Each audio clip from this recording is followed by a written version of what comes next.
대통령실 참모들이 한자리에 모인 수석 보좌관 회의. 회의를 주재한 이재명 대통령은 잠재 성장률이 마이너스로 갈 수 있는 상황이라 진단하며 당면한 최대의 과제는 이를 반등시키는 거라고 밝혔습니다. 혈관에 찌꺼기가 쌓이면 좋은 영양분을 섭취해도 건강이 좋아지지 않는 것처럼 이 사회 전반의 문제를 방치하면 어떤 정책도 제 효과를 낼 수 없기 때문입니다. 이를 위해선 과감한 구조개혁이 필요하다고 강조했습니다. 여기에는 고통과 저항이 따르지만 경제 회복의 불씨가 되살아난 지금이 개혁의 적기라고 설명했습니다. 이 대통령은 특히 6대 핵심 분야의 구조개혁 필요성을 강조하며 내년도 국가 대전환의 출발점이 될 거라고 말했습니다. 규제, 금융, 공공, 연금, 교육, 노동 이 6대 핵심 분야의 규제 개혁을 통해서 구조 개혁을 통해서 잠재 성장률을 반드시 반등시켜야 됩니다. 그래서 새로운 성장의 길을 열어야겠습니다. 이 대통령은 이와 함께 오늘이 전태일 열사의 55주기라고 소개하면서 아직 수많은 전태일이 일터에서 생과 사의 경계에 놓여 있다고 전했습니다. 이어 최근 울산 화력발전소에서 발생한 사고를 언급하며 산업안전 패러다임의 혁신을 주문했습니다. 안전관리 문제를 비용 측면에서 접근할 게 아니라 당연히 늘려가야 할 투자라는 인식을 갖춰야 할 거란 설명입니다. 아울러 일자리와 노동시간, 정년 문제 등 노동 문제에 있어 국가적 난제에 직면해 있다며 노동자와 사용자, 정부가 존중과 상생의 정신으로 이를 풀어가자고 제안했습니다. 올해 수능 응시생은 55만 4천여 명으로 지난해보다 3만여 명 늘었으며 2019년 이후 가장 많습니다. 재학생은 37만여 명, 졸업생은 18만여 명입니다. 이번 수능에서도 초고난도 문항, 이른바 킬러 문항 배제 기조는 유지됐습니다. 김창원 수능 출제위원장은 고교교육 과정 내용과 수준에 맞춰 적정 난이도 문항을 고르게 출제했다고 밝혔습니다. 그러면서 교육과정의 핵심적이고 기본적인 내용은 이미 출제된 것이라도 문항 형태, 발상, 접근 방식 등을 변화시켜 출제했다고 덧붙였습니다. 특히 사교육을 받은 학생에게 유리한 문항은 배제했다고 설명했습니다. 사교육에서 문제풀이 기술을 익히고 반복적으로 훈련한 학생들에게 유리한 문항을 배제하였으며 공교육 과정에서 다루는 내용만으로도 변별력을 확보할 수 있도록 출제하였습니다. 올해 수능의 최대 변수로 꼽히는 이른바 사탐론 현상도 최소화했다고 설명했습니다. 자연계 학생들이 과학탐구보다 상대적으로 학습 부담이 적은 사회탐구 영역으로 대거 몰리는 현상에 대해 김 위원장은 선택 과목 유불리 문제가 영역 간 유불리 문제로까지 퍼진 상태라며 올해 유불리 문제는 없을 것이라고 밝혔습니다. 애초에 세운 그 목표 난이도에 따라서 작년의 수능 기조와 올해 했던 6월 모의, 9월 모의 그 평가 결과를 바탕으로 교육과정에 근거해서 출제한다면 그런 유불리 문제가 없을 까 생각을 하고요. EBS 수능 교재와 강의 연계율은 문항수를 기준으로 50% 수준이며 영어 연계 문항의 경우 모두 EBS 교재 지문의 주제와 소재 등이 유사한 다른 지문을 활용하는 간접 연계 방식으로 출제했다고 설명했습니다. 차분한 분위기 속 수험생들이 긴장된 표정으로 발길을 서두릅니다. 준비 열심히 했고요. 하던 대로 그렇게 해서 잘 보고 오면 될 것 같아요. 시험장 앞까지 마중 나온 부모들은 자녀를 다독이며 애정어린 격려를 보내고 마지막 순간까지 손을 흔들며 카메라의 뒷모습을 담아봅니다. 그동안 준비하느라 너무 고생 많았고 오늘 떨지 말고 시험 종료 끝나는 까지 평정심을 잃지 않았으면 좋겠어. 화이팅! 교통관리를 위해 지원 나온 경찰도 수험생에게 따뜻한 응원의 말을 건넵니다. 잘 봐요. 시험장 안 교실마다 책상 위엔 수험표와 신분증이 가지런히 놓여 있습니다. 수험생들은 마지막까지 책장을 넘기며 마음을 다잡습니다. 감독관들이 하나둘 문제지를 들고 교실로 들어오자 팽팽한 긴장감이 가득 찹니다. 입실이 모두 끝나고 이렇게 교문이 굳게 닫혔습니다. 고요함과 함께 적막함이 감돌고 있습니다. 차마 발길이 떨어지지 않는 듯 문 앞에서 자리를 지키고 있는 학부모도 있습니다. 준비한 것들을 잘 발휘할 수 있도록 기도하는 마음으로 기다리고 있었고 엄마 아빠 그리고 모든 분들이 너를 끝까지 응원한다. 이런 메시지를 주고 싶어서. 시험은 오전 8시 40분 1교시 국어 영역으로 시작해 4시 반쯤 대부분 종료됐습니다.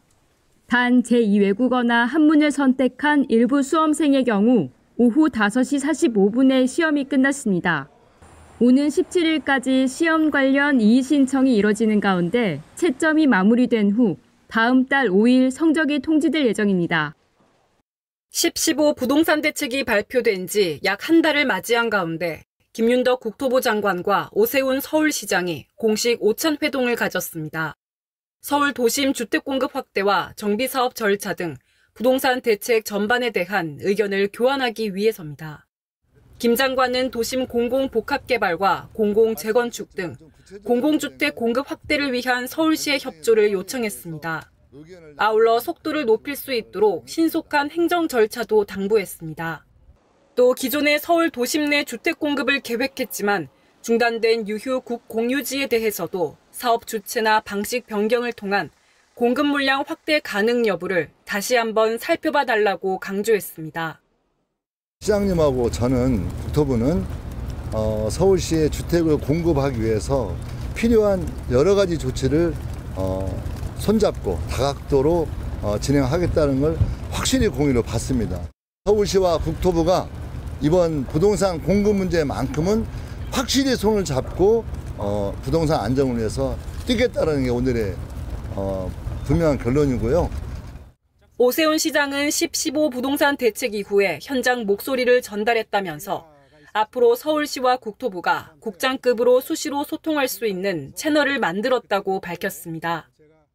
조합원 지위 양도 제한이라든가 집을 한 채만 재건축할 수 있다든가 이런 11.15 대책 이후에 현장에서 느끼는 이 진행되기 위해서 필요한 부분들이 어떤 장애를 어떤 지장을 받고 있는지에 대한 현장의 목소리를 말씀을 드렸고 장관께서 그 부분에 대해서 깊이 있게 계속해서 검토를 해주시겠다 하는 말씀을 해주셨습니다. 두 기관장은 이번 만남을 계기로 주택 공급 관련 협력 논의를 더욱 활성화해 나가자는 데 뜻을 모았습니다.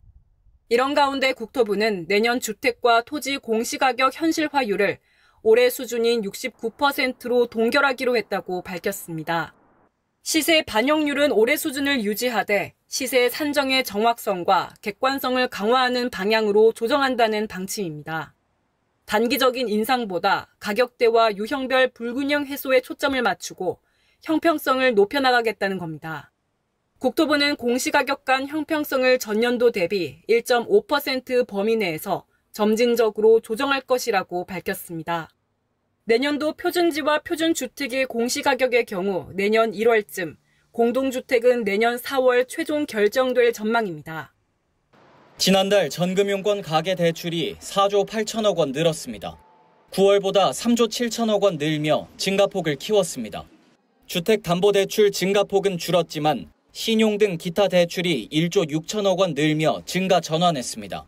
금융당국은 가계부채 점검 회의를 열고 금융권 가계대출이 총량 목표 내에서 관리되고 있다고 평가했습니다.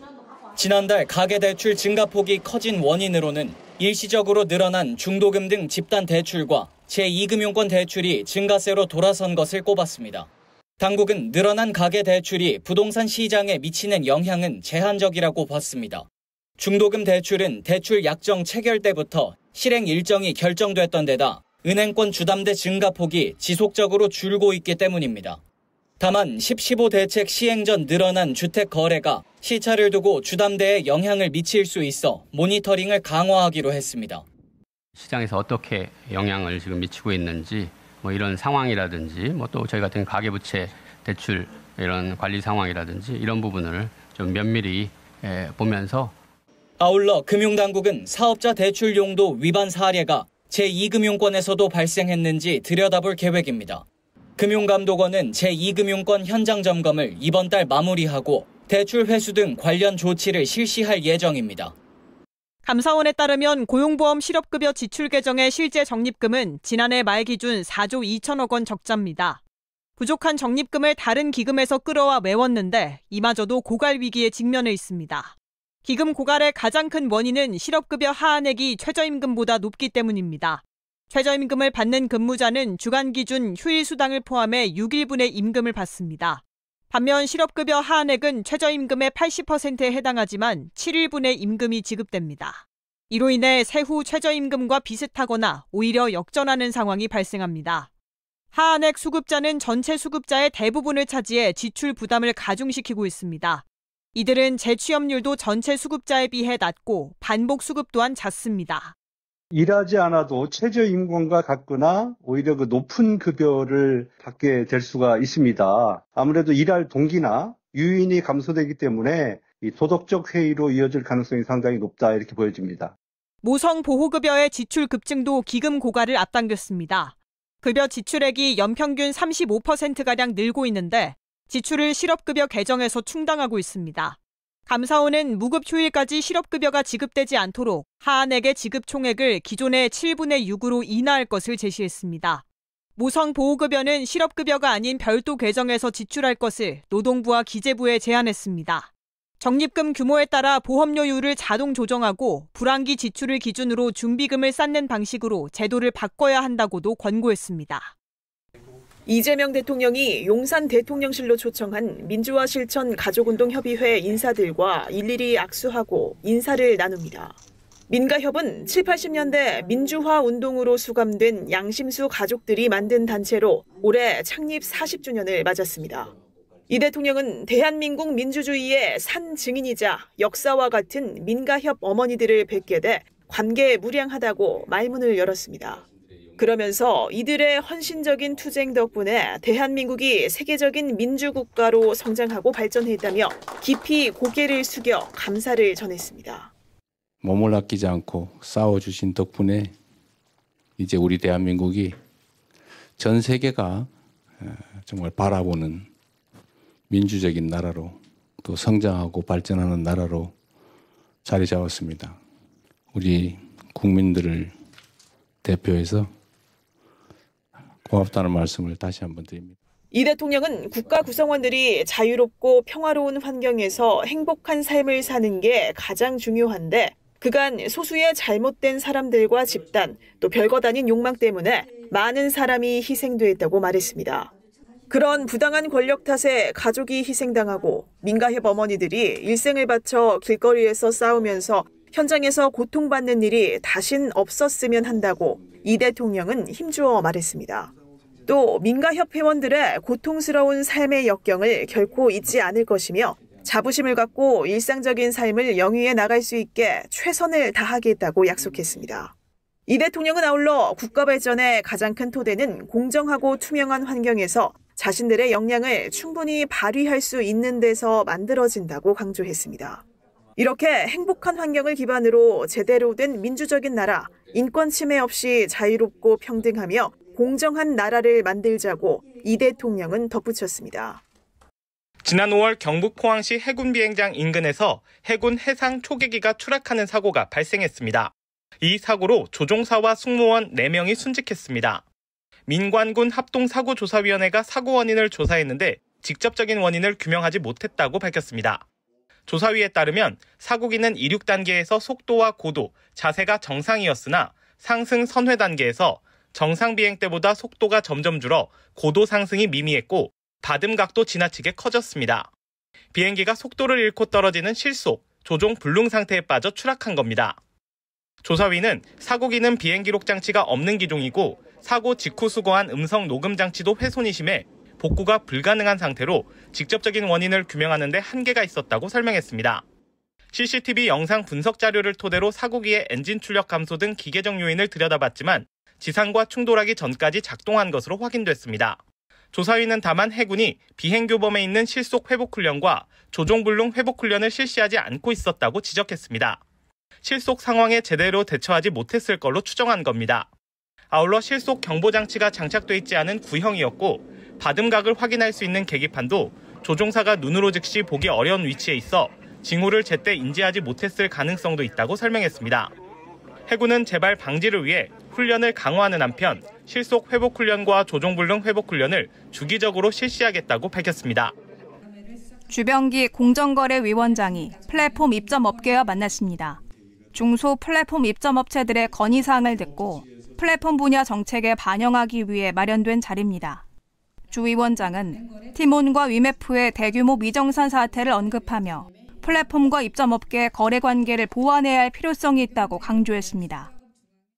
티몬, 위메프의 대규모 미정산 사태는 플랫폼 시장 전반에 큰 충격을 주었습니다.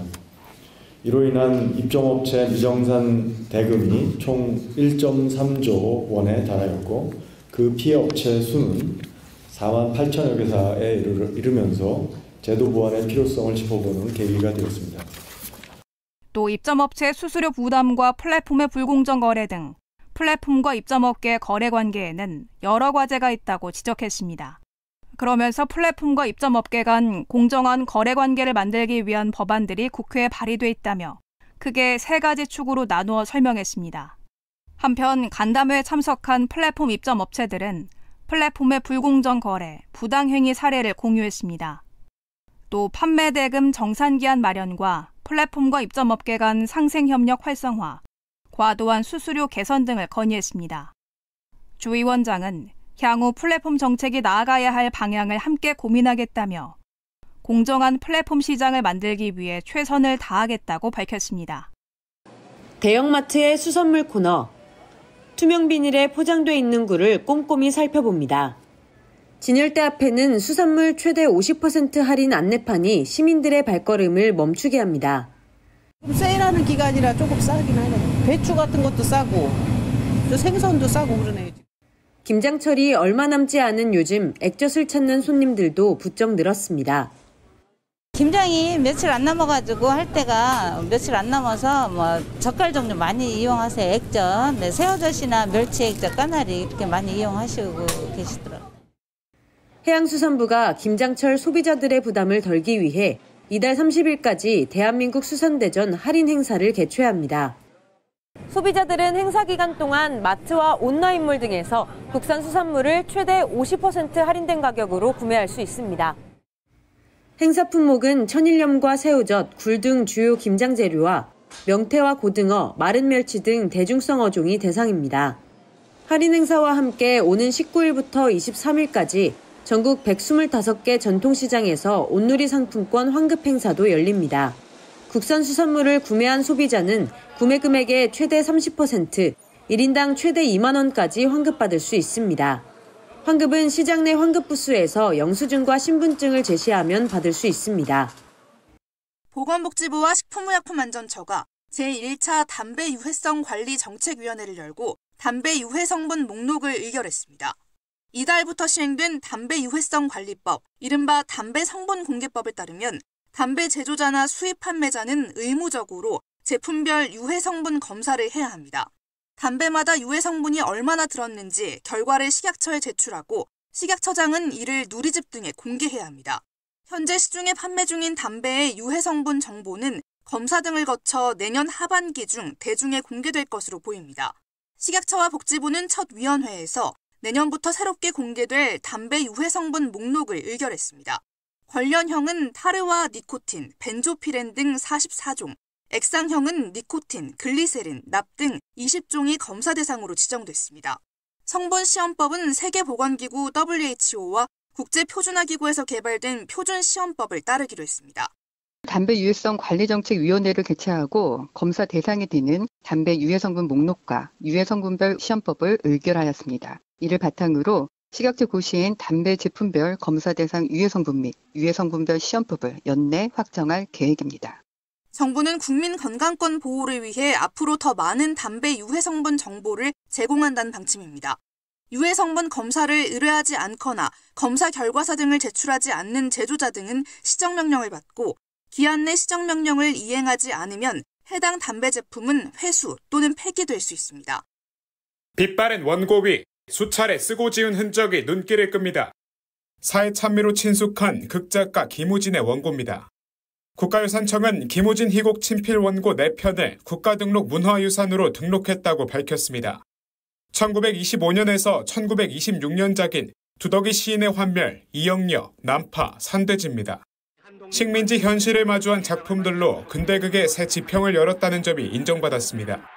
서구식 극작법을 도입하여 현실 사회 문제와 인간의 내면과 시대 정신이 반영된 작품으로서 언어사, 생활사, 문화사, 사회사, 경제사 등 다양한 분야의 학문적 자료로서 가치가 있는 중요한 자료입니다. 두덕이 시인의 환멸은 개화지식인의 모순적인 내면을 비판한 풍자극입니다. 이영녀는 식민지 조선 하층 여성의 고단한 삶을 사실적으로 표현했습니다. 난파는 봉건 질서에서 벗어나려는 시인의 모습을 그린 작품으로 서구 표현주의극을 재창조한 실험성이 돋보입니다. 산돼지는 일제강점기 청년 지식인의 갈등과 좌절을 그린 작품으로 자연주의, 상징주의 등이 차용됐습니다. 한편 국가유산청은 서유견문 필사교정본도 국가등록문화유산으로 등록할 예정이라고 설명했습니다. 개화기 사상가이자 조선 최초의 미국 유학생인 육일준의 기행문입니다. 30일간의 등록 예고 기간 동안 문화유산위원회 심의를 거쳐 최종 등록이 결정됩니다. 외교부는 오는 21일 오전 일본 니가타현 사도시에서 사도광산 강제동원 한국인 희생자를 위한 추도식을 개최한다고 밝혔습니다. 이혁 주 일본 대사를 정부 대표로 해 이뤄질 추도식에는 유가족과 정부 관계자들이 참석하며 추도식 이후에는 한국인 노동자 관련 주요 장소들을 방문해 사도광산 한국인 강제동원 피해자들의 희생을 추모할 계획입니다. 일본은 사도광산 유네스코 세계유산 등재 후 매년 현지 추도 행사를 개최하고 있지만 우리 측은 추도사 내용 등이 적절하지 않다고 판단해 2년 연속 불참하고 별도의 추도식을 개최하고 있습니다.